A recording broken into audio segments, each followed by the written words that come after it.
Falcons. John McKechnie here with me as always. John, two semifinal games in the books. We have our national championship game set for next Monday night. It will be Miami taking on Indiana, just like we all thought back in the month of August. But two games with that were very, very different viewing experiences. Let's just put it that way. I will say it in a way. It reminded me of the old college football playoff with the four teams, because we would usually get one good semifinal game and one BTA game, as the kids are saying, and that's exactly what happened. I thought the Ole Miss Miami game was awesome. I think it was a great watch, all 3.5 hours, intrigue, drama, different ebbs and flows. It was great. Last night, the Indiana game, you could argue is over after one play, basically. Yep. Like, it was such a thorough domination from start to finish, and you almost you kind of wondered if Indiana would foot off the gas at any point. But if you've watched them at any point this year, that there's no brake on the Indiana wagon. It's all gas. There's no brakes. It's just, we're going to keep going until it's 0-0 at the end of the fourth quarter, and we have beaten the absolute dog mess out of you. That's just how it went all night. So, Oregon's licking its wounds. It's soul-searching. The city of Atlanta still standing, despite so many Hoosiers being here in such a nuclear bomb of a performance by Indiana, just putting everybody on notice that there is still civilization here in Atlanta. But I lost a bunch of my hair over it because it was so crazy. Very good. Let's talk about that for a second, because what I've seen on social media is that, did the entire state of Indiana just go to Atlanta, Georgia last night? Is that what happened? So I go and play bar trivia on Thursday nights, and at a fairly popular dive bar here in Atlanta, and you started to notice some IU fans kind of pouring in.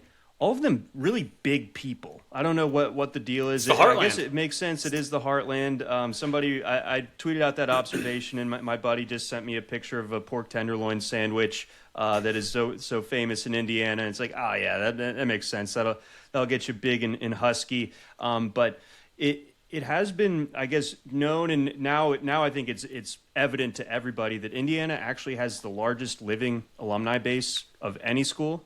Over 800,000 people, and wouldn't you believe it? The second that they get a pulse and have a program that you can really kind of believe in as a football team, they're going to be stoked. They're going to do whatever it takes to get to these games. I'm sure there's tons of Hoosiers that do live here in the Metro Atlanta area, and they were not going to blink twice about making the trip down here, and I'm sure it'll be a similar story come Miami at Hard Rock Stadium next week. Yeah, that's going to be a fascinating dynamic down there in South Beach or South Florida, whatever you want to call it. But I mean, I think it's just like that perfect storm for Indiana, right? We were talking a little bit about how you can't ask some of these fan bases to travel, 3 times, really. But I think Indiana is such a unique circumstance because, one, as you pointed out, yes, they have the largest alumni base in the country. 2, it's this new on the scene, they have been waiting decades for their football team to be good and to do this, and here they are. And then 3, I mean, it's not like they've been traveling to Final Fours. Indiana basketball's been down pretty much for the past, quarter of a century too. So it's all those they are itching and rearing to go and ready to travel, and it just made for them taking over Georgia and Mercedes-Benz on Friday night. And all the tweets and the reports that were coming out from that was this is 80% Indiana fans in this building. It's nuts. I even saw them this morning. I went to go get a haircut in town, and looking sharp. Thank you. I'll stop mentioning my haircut after that. I just think it looks good. You got to shout it out.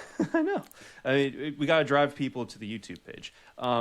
But there were Hoosiers, crap weather down here still. Every other person that I saw walking on the streets in Atlanta, Hoosier gear. They really totally showed out for this. Very, very impressive from them. And I think we can safely expect more of the same, although it will come at a slightly higher cost. I think get in last night was probably $150, $200. We're looking at $3,000 for nosebleeds. Yeah.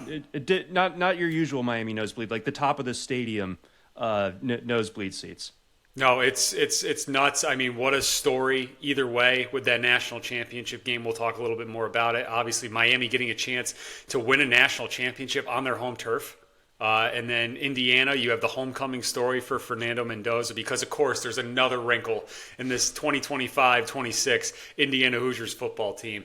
And we'll talk about that in a little bit. But as John just mentioned, driving people to the YouTube page, hey, if you're watching us, thank you very much. Hit that subscribe button. Do us a favor, like the video, hit the subscribe button at College Football Tailgate. You can find us on YouTube, Spotify, and Apple Podcasts. We are on Twitter at CFB Tailgate 25, and we are also on TikTok at CFB Tailgate, where a lot of the fun happens in the comments section. But John, here's what we're going to do, and for all of you listening or watching, here's what we're going to do on this show. Obviously, we're going to kind of pick apart these two semifinal games a little bit. We're going to talk a little bit about the national championship, an early preview, just some of our initial thoughts as we have a nice 10 days to digest here before we get to the Natty on MLK night on that Monday night. And then some other happenings in college football too, because the transfer portal is open.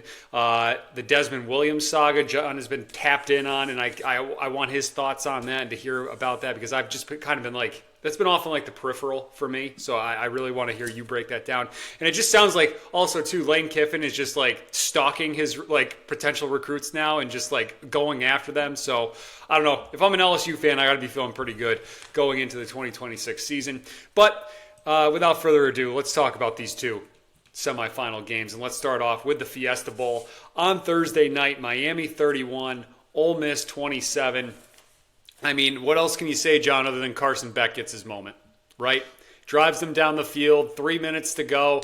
I hated the play calling at the beginning of that drive where it was just like, is he just trying to do hero ball? Like, is this Shannon Dawson just calling up shot plays here with 3 minutes left? Or is this Carson Beck just being like, no, my time to shine here, just taking deep drives? But eventually, Miami settles in, and they go on a hell of a drive, capped off with that touchdown run by Carson Beck there. So, credit to the Canes. I thought for the most part in the Fiesta Bowl, the story was told in the trenches. And like Miami, you could tell was significantly better than Ole Miss up front on both sides of the ball. Miami just like they were able to get that push with the running game. And I thought they should have ran the ball even more. Mark Fletcher had like 20 touches. He should have, I thought, had close to 30 in that game. Every time he touched the ball, he was getting 5 yards. But and then on the other side, credit to Ole Miss for pretty much taking Ruben Bain out of this game. Non-factor. Akeem Mesidor was hurt there, but Miami's still able to generate enough pressure, getting Chambliss off his spot. He really wasn't comfortable until the second half, where this game just kind of blown open and we like crushed that over, thankfully, for our betting card. But yeah, Miami, the trench play once again just was the key thing for me and my takeaway. Yeah, like Miami was so effective with their ability to run the ball. Like they really just kind of took Ole Miss that way, and you know, I think you can understand me being a little bit bitter watching that and realizing that Georgia could only muster 3.5 yards a carry against that Ole Miss defensive front. So obviously Dawson and the trenches, the big hog mollies and Mark Fletcher were able to generate a lot more. But like you were saying, and Twitter is kind of in lockstep on this one, where it's like when it comes to Miami, you can always count on them to find something that's really working and kind of like get their footing, and then just start screwing around with trick plays and stuff, you know, like the flea flicker and like all this other stuff. And you're like, why aren't you just doing the thing that's dominating the other team? So they need to definitely clean that up because, you know, not to give too much away for our breakdown of the Natty, but it's like, you're going to have to play perfect, it looks like, against Indiana. And it was far from a perfect game from Miami on Thursday night, especially in the second half. I give Ole Miss a ton of credit, though, because I think that the way that the game was setting up, Miami could have and should have run away with it, right? They really should have. You're talking about time of possession that's pretty much akin to what the Oregon-Texas Tech one was. You know, like Ole Miss's defense was actually on the field longer than Texas Tech was against Oregon. It was a 42-18, I think, time of possession disparity. So for Ole Miss to score as much as they did in that little time is unbelievable. I think I had a tweet during the game on Thursday night after Ole Miss started to kind of click in finally on offense late in the third quarter. But Ole Miss's first 9 drives produced 32 plays. Eventually, again, they found their footing. They had a couple of long drives, 9, 11, 14 play drives there to kind of help get them back into things. But you're talking about a razor thin margin of error that Ole Miss was walking to even keep that game competitive. So I give them a ton of credit for being able to hang in there. But again, ultimately, Miami, the better team, and they were able to come out on top there. Yeah, some of the concerns I had with Miami coming out of that one was like they were trying like hell to give that game away Thursday night. I mean, you had bad penalties. How many interceptions did they drop? Like 5 or 6, I want to say, in that one. They had the one turnover in that game as well. But then on the other side, too, right, Miami, they hold Ole Miss to 2 of 10 on third down, which was very impressive. And then outside of that big run by Quan Lacey there early on in the first half, he hits that 75-yard run. 20 carries for 46 yards the rest of the game outside of that play for Ole Miss. And that Lacey injury, whatever that was, like we don't see him for like a full 2 quarters basically. That, I thought, definitely made a huge difference there as the second and third string. I mean, all due respect to Logan Diggs from Notre Dame. I was going to say. They just could not get a run game going at all. But really just impressive stuff there from Miami in the trenches. I thought that was, like I was saying, that really just told the story of this game. And then there were receivers, too, with Malachi Toney, who played a really good game, and Marion as well there, too. I'm forgetting his first name, but he had the touchdown. Yeah. He had the touchdown grab. So really good stuff from them.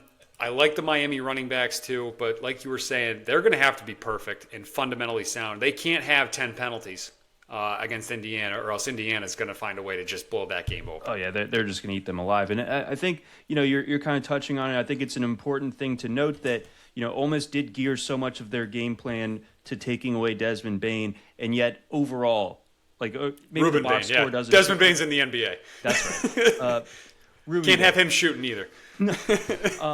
But they did so much to take him, out of the equation. And the box score will tell you that, Ole Miss theoretically was able to hold up okay. But I think if you watch the game, like you knew who was winning up front way more often than not, and it was Miami. So Miami being able to win that game despite not having that proverbial monster game from Bain, I think has to be encouraging for them in their secondary. Despite apparently just do they wear boxing gloves or something? Like do they not have a jugs machine, or are they not allowed to use the jugs machine? I don't know what it is. They're gonna have to fix their get those gloves a little bit stickier for next Monday night. But I think big testament to Miami to be able to kind of weather a storm where their best player is basically being negated from the game plan. Although, Ole Miss not being able to run and Ole Miss also running away from Bain, I think certainly, kind of tells you some other things too.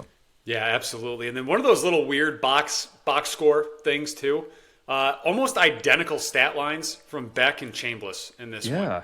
Both these guys, 23 of 37. Beck finishes with 268 yards. Chambliss finishes with 277. I don't know. I felt like Chambliss was sitting at under 100 until midway through the third quarter, and then just all of a sudden, boom, that Ole Miss offense explodes there. But Chambliss has been such a great story.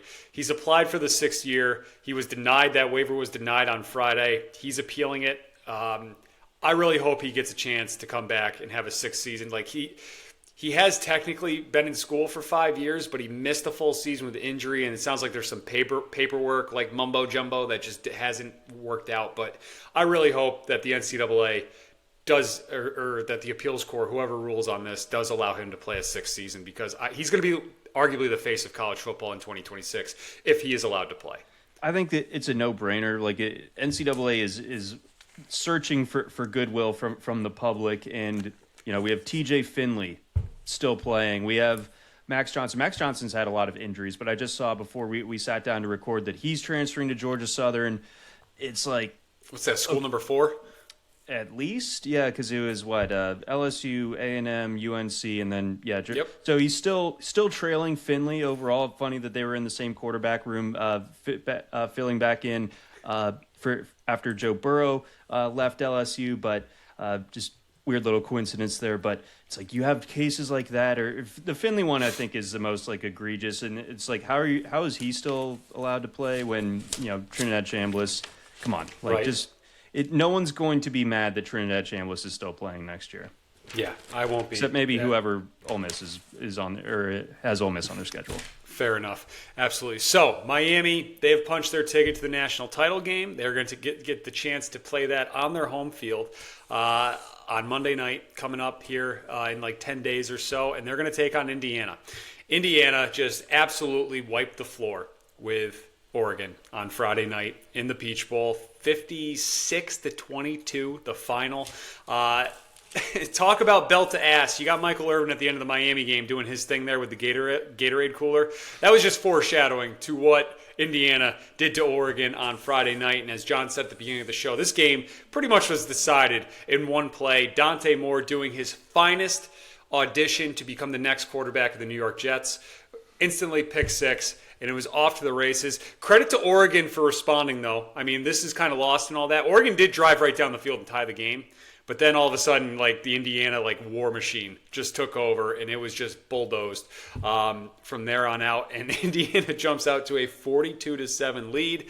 The Hoosiers nearly perfect on third down in this one, 11 of 14. We talked about that being a key stat going into this game, that you have to be better on third down. Oregon tried; they were 8 of 13. Like any other day, I feel like that's going to be pretty good enough. Not here, not in this one against this team.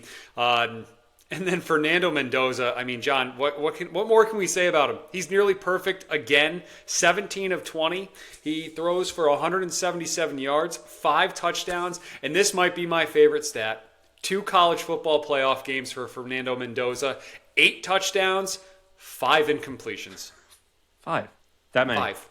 Yeah, on one hand. Against... You got to use 2 hands to get the amount of touchdowns that he has going on. It is just an incredible story that just keeps getting better.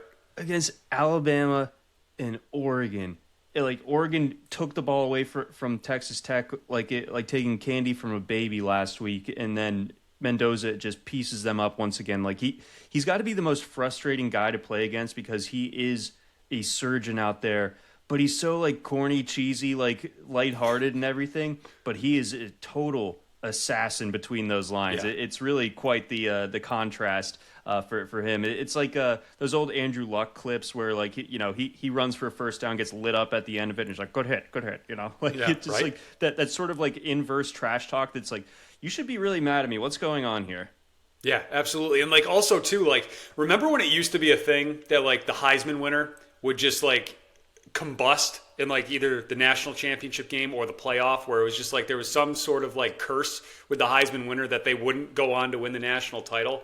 I know we've seen that change a little bit in recent years, but Mendoza is just taking that and just wiping his rear end with that with that superstition. He is just on another level this season, and it's just incredible to watch every single week. So I saw a stat before we jumped on. I forget the exact number, but it's over 400 points. That is the positive points differential for Indiana. That's how many points they've won by combined over the course of this season, and that ties 2019 LSU or not LSU, Clemson for the most or the biggest point differential going into the national championship game. So that's kind of the level that we're dealing with here for Indiana. And I think that, every year there's always a desire to at least open the floor, open the conversation. How does this team stack up against 2019 LSU? Because generally speaking, they are the gold standard for the playoff era, at least as the most memorably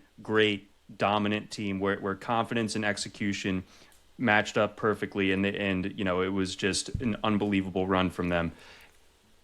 So, I mean, I guess long preamble to say, had you thought about that prior to last night, and have you thought about it since when it comes to where this Indiana run stacks up against LSU? So it's funny you brought that up because I was toying with whether to put that on the rundown or not for this one. I wasn't sure if you wanted to wait one more week before we have this discussion, but it's definitely starting to look that way. Now, I think what the ultimate decider is probably going to be, and this is, it's unfortunate, it has nothing to do with what happens on the college football field, but how many guys are going to be high-level NFL draft picks from this Indiana team? And I think that's going to be the ultimate decider. With that, that LSU team, I think, set the record, right? Until Ohio State might have just taken it right. This past year. It was 7 or 8 first-round picks or something like that. I don't think Indiana, outside of Mendoza, who's probably going to go number 1, I'm not sure Indiana has more guys that are going to be first-round picks outside of him. Or draft picks generally. So it's almost like a supercharged version of like the Cam Newton Auburn team, Right. where like I think only like Nick Fairley was the only other guy drafted off of that team. Here's another one for you that is Indiana specific. You go back to the golden days of like the Bobby Knight era.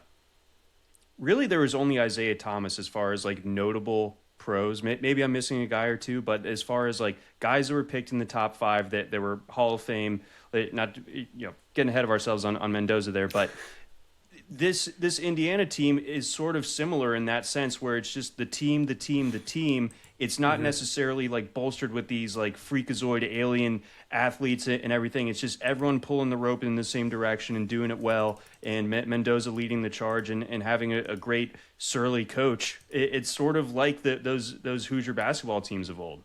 Yeah, absolutely. And one of the I wanted to kind of pick at some other things in this game here. Dante Moore with a long night once again. I mean, we talked about the pick 6 right away. A couple of fumbles from him as well, like constantly under pressure. He finishes with 285 yards, but that is just so overly inflated there. Moore loses 2 fumbles. How many times was he sacked in this one? Just got to pull that up there. We got like three sacks for Indiana. 10 tackles for loss. Unbelievable. Just another long night. You have the Noah Whittington thing. That was mysterious. That pops up. He pops up on the injury report Thursday. Ultimately does not play. Oregon already had their second string running back, had a collarbone injury, so he's out. Oregon's down to their third and fourth string running backs there who gave them basically nothing. Not saying that was, anywhere near close to making a difference in this game, but that definitely, I think, altered some things for Oregon and how they were going to get going. Like, I don't know, maybe they come out and run the ball if they have Noah Whittington instead of Dante Moore immediately drop back passing there. But still, just a long night for Dante Moore and this Oregon team that just, I don't know. I'm like questioning how locked in were those coordinators? Will Stein and Tosh Lapoy, both going to be head coaches next year. Stein's heading to Kentucky, Lapoy's going to Cal. How dialed were those guys? Where on the other side, something that is starting to kind of percolate a little bit on the internet is why aren't any of these Indiana coordinators getting looks with how good they've been? Is this all just, sig fairy dust on this Indiana team?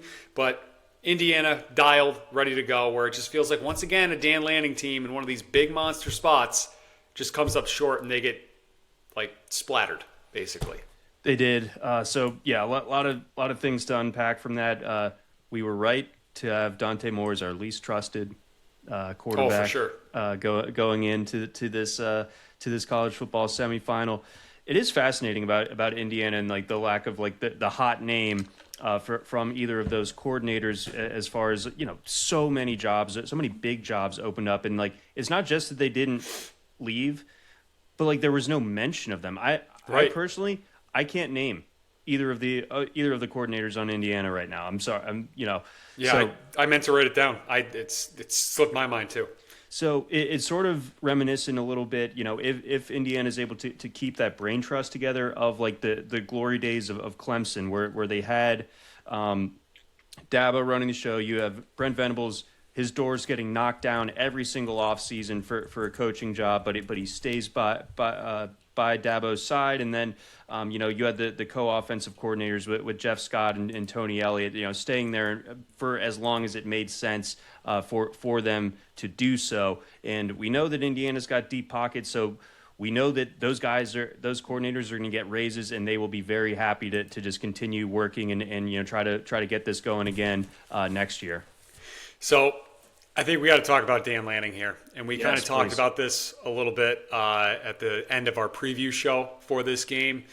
If Dan Lanning comes out and his team comes out flat and he loses in big fashion again, are we going to start talking about him the way we've talked about James Franklin in the past, or how we used to talk about Ryan Day until Ryan Day ultimately won? Dan Lanning is now 48-8 as a head coach, and it feels like these losses for him are just so brutal, and I have it pulled up here. So Chris Vanini tweeted it out, right? 2 losses to Indiana. They're playing for the national title. Lost to Ohio State last season. Won the national title. 2 losses the year before. They played for the national title. Lost to Georgia. They won the national title that year. another loss to Washington in there, and then an outlier to Oregon State of all teams too. But it's like, once again, in one of these big spots, Dan Lanning's team comes up short. And I got to think Dan Lanning never wants to step foot in Mercedes-Benz Stadium ever again. Because, well, at halftime last night, the first 6 quarters of Dan Lanning's teams in Mercedes-Benz in Atlanta were outscored 84-10. And you add in the final score there, 2 games at Mercedes-Benz for Dan Lanning's Oregon teams. They've lost a combined 105-25. Just brutal in that building there for him. But how do you feel about Lanning? I really do like Dan Lanning as a head coach. I would love to have him leading my program if I had a college football team and a school and all that kind of stuff. But there's definitely, I think, something to be said there where this is going to stick with him now. And I think now, anytime you go into one of these big spots, it's going to be, oh, okay, can Dan Lanning pull this off? Because if you look at like Dan Lanning's biggest wins, they're against James Franklin. Yeah, of all people. So I guess you put him a notch ahead of Franklin, right? But like, he's definitely got to get a monkey off of his back going forward to be considered. It's considered in that like elite tier of college football coaches. I think there is just kind of a general fervor among college football fans to have that poster boy of the guy that can't win the big one. Right. And in Oregon, what better program to be attached to than the Ducks who have been so close, but have still never reached the mountaintop. So in Lanning's case, like, I think objectively he's a very good coach, and I think that he understands how to maximize like the Oregon brand and potential. But there is something missing. I don't know exactly what it is, because on paper they should have, at the very least, competed better than they did last night. Last night was embarrassing. Last night I think sets them back. Sure. Like it was such a huge referendum on that you have this amazing year last year. You're the number 1 seed going into the college football playoff. You lose, you take it on the chin to Ohio State, but it's like, okay, we're right back. We plug in Dante Moore. This guy's younger, maybe a little bit more arm talent than Dylan Gabriel. Like we can do more this year. And they lose to Indiana twice, once at home, and then last night in front of the entire nation, getting completely pantsed. So something needs to change. I don't know exactly what it is. I think if you're looking at just the architecture of a program like Oregon, it's like, where do you get better exactly? Like it has to just be on game day, because talent-wise, Oregon's right there. Like they're going to have way more guys drafted than Indiana is.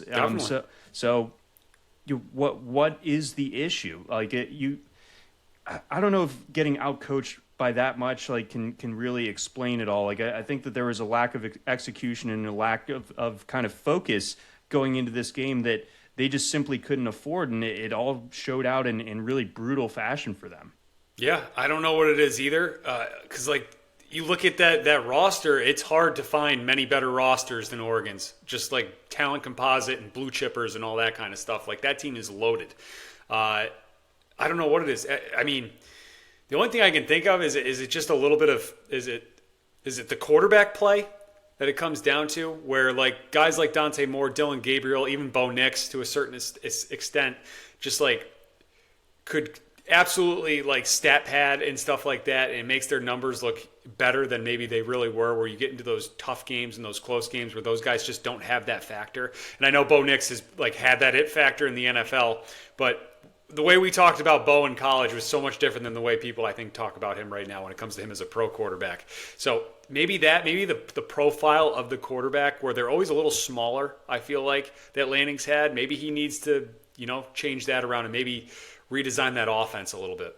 Yeah, they feel like the recurring theme, and this is not exclusive to Oregon, but it's a problem that I have about like almost like the future of the quarterback position generally. It's like these guys just, they feel like 7-on-7 elite 11 merchants or something that like right. They're great in shorts. They're great in those like, pass happy scripts, but like when it's time to play like real man football, like you are when you're playing the roster that's almost as old as the Green Bay Packers roster in Indiana, yeah, that's just not going to cut it.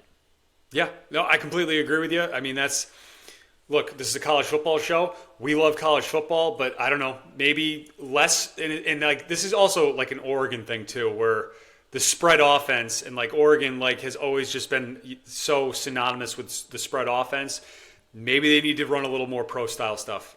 than they have in the past. And maybe that is what eventually helps get Lanning over that hump and into the national championship game. The talent is obviously there, and his ability to get the talent in the door is huge. But stylistic, schematic stuff, I think could use another look. And then last little dabble for me, I was shouting out Jamari Johnson on the preview. He did score that touchdown. I think he scored that first touchdown, number 9, the tight end. Very good. Very good. So I know you've also been I know you love good conspiracy theories and tinfoil hat stuff and all that, but like, I think we're reaching that point, right, where now it's set in that like, oh, okay, Indiana's 60 minutes away from winning a national title, and like people are losing their minds. Like, this is not supposed to happen. And I saw someone tweet something very rude that like, basically, to paraphrase, is that Indiana's going to win a national title in the playoff era before Notre Dame does. And like, that cannot sit well in the state of Indiana. And that is just very rude. But it looks like it's going to happen because I can't pick against them right now. No, you'd kind of be crazy to. I mean, the look ahead line, or not the look ahead line, the actual line opened at I think 7.5 in favor of Indiana. But you're talking about stuff percolating when it comes to Dan Lanning. Yeah, there's some stuff out there percolating when it comes to Indiana, some serious tinfoil hat stuff. So this is the one that really kind of gained some traction. And this was Friday afternoon. This was before the game even starts. Bud Davis, Bud Davis on Twitter, Friday hot take. What Cignetti has done at Indiana is so unprecedented and outside the normal realm of what modern college football data tells us to expect that I kind of suspect there is some kind of cheating going on. This isn't based on any evidence and is total speculation / gut, but he went ahead and did a whole thread about it. Chris Felica, the Bear, I don't know if he was being tongue-in-cheek or if he even saw this, but he did tweet during the game, it's almost like Indiana knows what play / look is coming almost every down.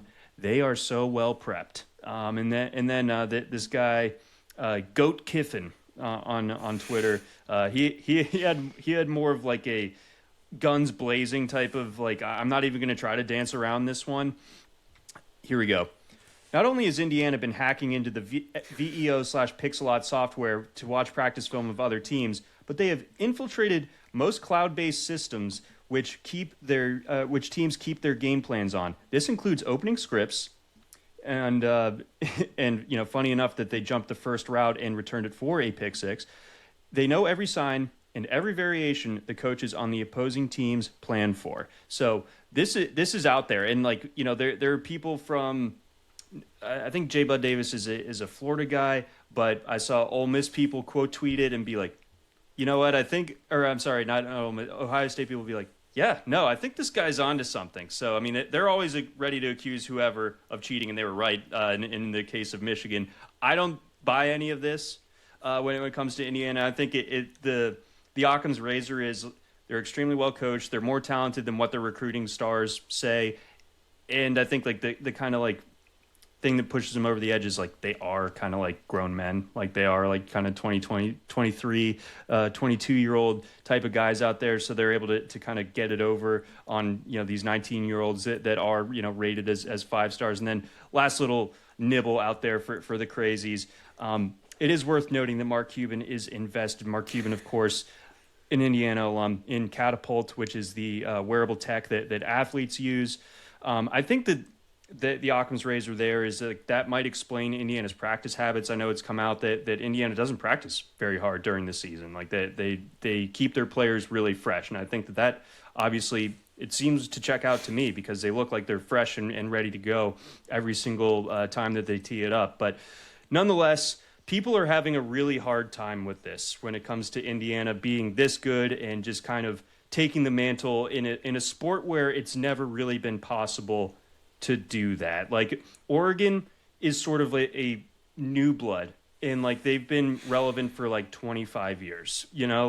Indiana, people were talking about it 2 years ago. Their last game before Cignetti, they lost to Rutgers. Rutgers punched their ticket for bowl eligibility in that game. They lost to Rutgers at home by double digits, and like the shots of the crowd, nobody there. So Indiana in a 2-year span has gone from that to a absolute wrecking ball.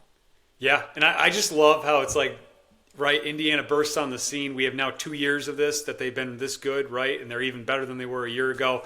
But it's like, right, they're getting a chance to play for the national title, doing the way that they're doing it. It's not because that they might be better coached, that they're better at the fundamentals, that they don't really commit penalties, that they have elite quarterback play and very clutch, skill player play as well. It's just cheating. Nope, Yeah. They are cheating. It is, they know the signs, they know the signals. It's not that they actually are a very, very damn good football team. It's that they have the script, right? And I love all like the layers of the conspiracy theory, and the Cuban angle is great too. It's so good, and there's like maybe the additional reflex where people wanted to, like the way that people were treating Texas Tech this year, where it's like, well, they just bought it. I don't think Indiana's roster is that expensive, like relatively speaking. I don't think there's any team that's getting more per dollar out of their NIL right now than Indiana. Sure. Other teams are splashing the pot on guys who may or may not be good. Guys right. that kind of washed out at other programs or just decided to transfer, but like right before they were about to be a starter anyway at the school that they initially committed to, that type of stuff.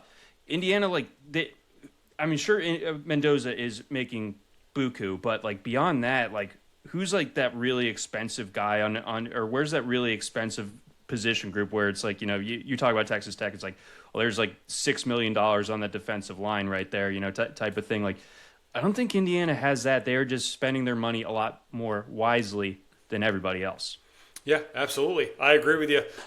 Next year might be a little different because they are just going ham in the transfer portal right now. So I think that might change a little bit going forward. But as far as this team goes, no, you're absolutely right. It is just the whole is greater than the sum of its parts. And that is just on display week in and week out. And it sets up for just an incredible national championship game coming up here in about 10 days. We can quickly talk about this, give our initial thoughts, right? So this opens up Indiana taking on Miami. The Hoosiers, a 7.5-point favorite. I think we have a total sitting around 48.5 or so for that game as well. Yeah, 48.5 there for our over-under. The storylines there are fantastic, as I've mentioned a few times, right? You got Miami getting the chance to play for a title on their home turf. One of like maybe, 3 teams that can actually do that across the country.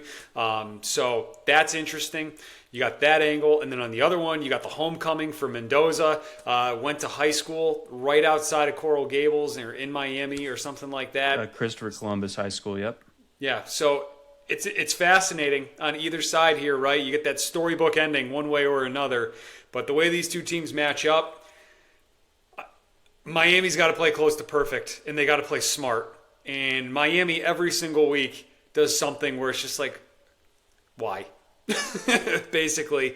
And now, look, I don't think Ruben Bain's going to be held off the stat sheet the way he was against Ole Miss. I just don't think that's going to happen 2 weeks in a row. I think there's going to be a part of this game where Miami is well equipped to handle Indiana up front because this is going to be the best offensive and defensive line that the Hoosiers have seen. And it might be early on where Miami's just in there, right? And Mendoza's under pressure early and looks a little uncomfortable. But I do think ultimately Indiana's going to pull away here. And I'd pick them to win and cover right now, 10 days out. Yeah, my gut reaction is that Indiana wins rather comfortably. Akin to LSU against Clemson, 6 years ago or whatever. I think that they're going to do a lot of the heavy lifting towards the over as well. Like I think that they can push into the 30s in this game, and it's up to Miami to kind of like keep up ultimately. So, yeah, I mean, a little bit prisoner of the moment just because last night was so loud, whereas Miami just really had to battle, and maybe that's good for them in the end. Like you could almost say that Indiana hasn't been tested, but it's like they've been tested. They've played really good teams. They played a good schedule. They've just no one's been good enough to even make them sweat, really. Right. I mean, outside of that Ohio State game in the Big Ten championship, like that was the closest that we've really seen Indiana coming. And Penn State for 3 quarters. Sure. So can Miami do that for 4 quarters? One, you're going to need Carson Beck to be elite and look like that guy that he was at the end of the 4th quarter. He's going to have to do that the entire night. He can't have that oops moment that we've talked about with him. You're going to need Mark Fletcher to keep running the way he has, and I think he might be able to. I mean, I have no reason to doubt Mark Fletcher right now with the way he's looked in the playoffs. He's been incredible. And then Malachi Toney's going to have to make some plays, but they're going to be ready to sniff out every single screen pass. I feel like, and like that could go into the conspiracy theorists too. That's like, oh, they're ready for it. It's like, well, Miami does run that a lot, so Yeah, I think naturally like, you would just we know kinda be that, ready. you know? Right. Like would be ready for it. And then Bane's got to be a monster, and we'll see about this injury to Mesidor too. I know he came back at the very end of the game on that last drive, but he was banged up. He got rolled up on too. So what's the health of Miami's defensive front? Can they keep getting pressure there too? So those are just some of the factors that I'm looking at going into this game. Yeah, I think you have that pretty dialed in on the big overarching themes for that game, and I go back to that Ohio State game a little bit, and it just feels like any time that Mendoza has bled this year, it just makes him better for it. Like the pick six against Oregon, or like that first play against Ohio State where Ohio State bullies through, knocks the sense out of Mendoza, knocks him briefly out of the game. Like Miami's going to have to like look at that and figure out how they would be able to replicate that. And obviously they have the horses to do it, but having the talent and executing, clearly, as we saw last night with the Oregon stuff, two very different things. Therein lies the challenge for this Miami team. Absolutely. All right. So those are just some initial thoughts. Obviously, you got a lot of time to digest and work up some takes for this game going on. So we'll be back later on in the week and do our full national championship game preview. There are some other little loose ends that I think we need to tie up and just talk about here before we sign off here for this show. The Desmond Williams saga. Now, like I said at the beginning, it has been like kind of in the peripheral for me, but I know there's been some back and forth. He is no longer represented by the agent he was 10 days ago. What's going on there? Where is he? Who is he going to be the quarterback of in 2026? So here's the timeline best that I know it. So Damon Williams signs a pretty lucrative deal to come back to Washington. I think it was on New Year's Day, maybe the day after. This was a deal that was going to make him one of the highest, if not the highest, paid quarterbacks in college football. Tuesday night, Damon Williams plans to enter the transfer portal. And this comes out at a time where, curiously, Lane Kiffin is sitting courtside at an LSU basketball game with who? With Sam Levitt. So, it seemed like, some people that are more adept at this stuff than I were like, what is Lane showing him on his phone? What is Sam Levitt showing Lane Kiffin something on his phone? Like, hey, what's this deal with Damon Williams? So on and so forth. So that's awkward. That feels like the storyline in like a rom-com or a sitcom where Lane Kiffin is the guy that's trying to go on 2 dates at the same exact time or something. But I thought that it was really interesting, just kind of the way that the media reacted to this story, because I feel like when there's a big time transfer now, the media is pro player, and I think that that's fine. And I think that they're also just like, hey, like this is the way of the world. Like there's no guardrails on any of this stuff. So of course this is happening. But the Damon Williams stuff was like, okay, hang on. This is a bridge too far. Like you literally 5 days ago just signed like a deal that for money next year that most people won't make in their lifetimes, and you're trying to hit the portal. Like, okay, you got it. Like this, something needs to happen. So this kind of felt like the biggest like watershed moment that we've had as far as NIL contract honoring that we've seen to this point, because it's crazy that I don't think it's crazy for Washington to offer Williams that type of money to keep him. I think he's extremely important to the success of that program here going forward. But I guess you also just can't be surprised that with the way that things are and the lack of guardrails, that college kids can be like, okay, I have this dollar figure, and I'm going to see if I can leverage that into something else somewhere else. And it's just pretty, it's wild. And Pete Thamel in his article talked about this guy Cordell Landers that was linked to Damon Williams, maybe advising him a little bit, not his agent, but Landers famously also was kind of in Nico Yamaleava's camp before he left Tennessee last offseason in April of all times to obviously go to UCLA. So that he didn't really get into that too much further in at least the initial run of that article, but interesting nonetheless that there are these kind of like crazy figures out there behind the scenes that we have no idea about that seem to be giving these guys interesting career advice, shall we say. Yeah, lurking in the shadows for whatever. But it's this stuff like this is going to keep happening until we have guardrails on this kind of stuff, like you were just talking about there. And I would have to think that's going to come sooner rather than later, like just for the health of the sport. Because I think we're going to see more coaches. I feel like just be like, all right, I'm done. I'm not dealing with this. I'm worried about Kirby Smart for that reason, because like you're not only just recruiting the guys to bring in for your class, but it's a 365 day. I got to keep these guys, or like you have to change your philosophy in a way that it doesn't actually make your team better. I think Texas is a really good example of that, where like you have all this talent, but like you have to baby them, and they're not tough. They're soft always. Yeah, sure. And I love what Jed Fish said after this, too, because obviously Damon Williams comes back, walks in the door, be like, hi, guys, I'm back. Jed Fish says he's going to have to earn back trust, and he should. Like, you can't just immediately, like, I wouldn't be surprised to see if Damon Williams is, like, taking second-string reps in spring ball, in spring practice, right? So Fish says that, quote, I support him, and we will work together to begin the process of repairing relationships and regaining the trust of the Husky community. Like, he's a very talented player, but I feel like some sort of precedent's got to be set here. And by the time we get to week 1, next September, August or September, he'll probably be I'm sure he'll be the starting quarterback for the Huskies. Sure. But like, I do like that Jed Fish is going to make him now have to jump through some hoops to get back to that point. And like, it's funny how like in this day and age that comes across as like tough love, hard coaching, like that, like to. Like right, that's what qualifies as it. And again, like that goes back to my like point about Sark and just like babying these guys constantly. So like that's the norm now, to where like, yeah, this guy who just tried to bail out on us with $4 million, yeah, like it's actually kind of a problem. Like we're going to kind of need to work on some stuff here to make things right once again. And I wonder if college football is going to be so all about like the transfers.